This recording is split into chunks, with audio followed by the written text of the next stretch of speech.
לדעתי זה מארז שצריך להיות בכל בית. מארז תיאור אנרגטי.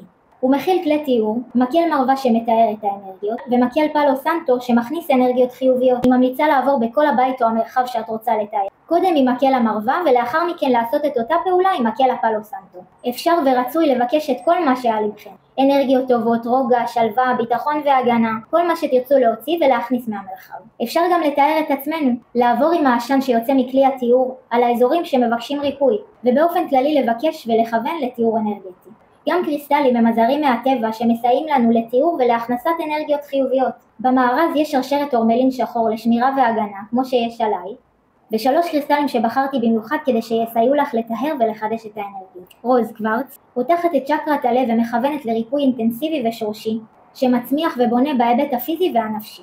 אמתיסט מצוינת לשימוש במצבי מתח, עייפות יתר ותשישות. קוורץ מעניקה תואר למחשבה ולרגש, מאזנת בין החומר והרוח.